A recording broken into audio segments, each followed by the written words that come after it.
Sir మీ పేరు? ఇద్దరు కలిపి మనం ఇద్దరు కలిపి. సార్ మీ పేరు? రాజు అండి. ఏ ఊరండి? ఓడిసలేరు. మన కాకి నుంచి చూస్తున్నాము. ఇతని పేరు రాజు.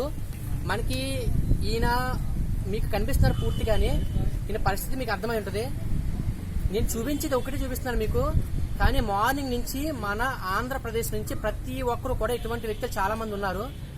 కనీసం ప్రభుత్వానికి వీళ్ళ బాధ తెలుసుకుని మీ మనసు మార్చుకుని వీళ్ళకి ఇవ్వాల్సిన రిజర్వేషన్ లో మీరు పోస్టులు ఇవ్వాలని చెప్పేసి మా నిరుద్యోగ సంఘం తరపు నుంచి పోరాడుతున్న మాకు వీళ్ళందరూ సపోర్ట్ చేస్తున్నారు.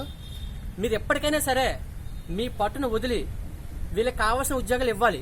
అంటే మా అందరికి మెగా డిఎస్ తక్షణమే ఇవ్వాలని వీళ్ళ కోరిక. అదేవిధంగా సమయం పెంచాలి. అదేవిధంగా ఆన్లైన్ ఎగ్జామ్ పెడతానంటున్నారు. ఒక పేపర్ నుంచి ఒక పేపర్కి సంబంధం ఉండదు. ఒకరికి పేపర్ ఈజీగా వస్తుంది, ఒక పేపర్ కష్టంగా వస్తుంది. సో దీనివల్ల న్యాయం జరగవలసిన వ్యక్తులకి న్యాయం జరగదు. కాబట్టి వీళ్ళందరూ ఒకసారి అందరూ చూపించండి. వీళ్ళందరూ డిమాండ్స్ ఏంటంటే మా అందరికి ఆన్లైన్ ఎగ్జామ్ వద్దు, ఆఫ్లైన్ ఎగ్జామ్ కావాలి. మరియు మా అందరికి సార్ చెప్పండి సార్, మెగా డిఎస్ అందరికీ కావాలి కదా, మా అందరికి మెగా డిఎస్ కావాలి. సమయం 2 నెలల వరకు మాకు సమయం పెంచాలి. కంటి తుడుపుగా చర్యలుగా మాకు 15 రోజులు మాకు ఇచ్చి దీన్ని ఏ విధంగా ఉపయోగించుకోమంటారు? అక్కడ ఉద్యోగాల్లో పోస్టులు లేవు, మాకు ఇచ్చిన నోటిఫికేషన్ ఎటువంటి పోస్టులు లేవు.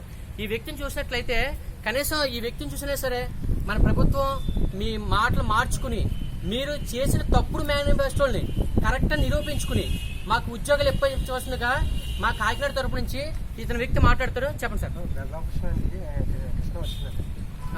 సార్ ఇతనికి కృష్ణా జిల్లాలు ఇచ్చారంట వెబ్ ఆప్స్ ను. చూడండి సార్, ఈయన ఈ విధంగా ఉండి కృష్ణా డిస్ట్రిక్ట్ ఏ విధంగా వెళ్తాడని. సార్ ఇదే కాదు సార్, మాకు గత టెట్ లో కూడా చాలా మందికి నడవలేని పరిస్థితులు ఉన్న వాళ్ళకి 3rd floor 4th floor 5th floor ఇచ్చారు సార్. మీరు వీళ్ళు ఏ విధంగా వెళ్తారని ఒక సహాయం తీసుకుని వెళ్ళాలి. ఎవరి వర్క్ లో వాళ్ళు ఉంటారు, కానీ వీళ్ళు ఏ విధంగా వెళ్తారు? ప్రిపేర్ అవడానికి ఒక పోస్ట్ లేదు సార్. కనీసం మేమంటే ఏదో రకంగా బతుకుతాము. 4% లో ఒక్క పోస్ట్ కూడా లేదు సార్. వీళ్ళు ఎలా బతుకుతారని చెప్పు సార్.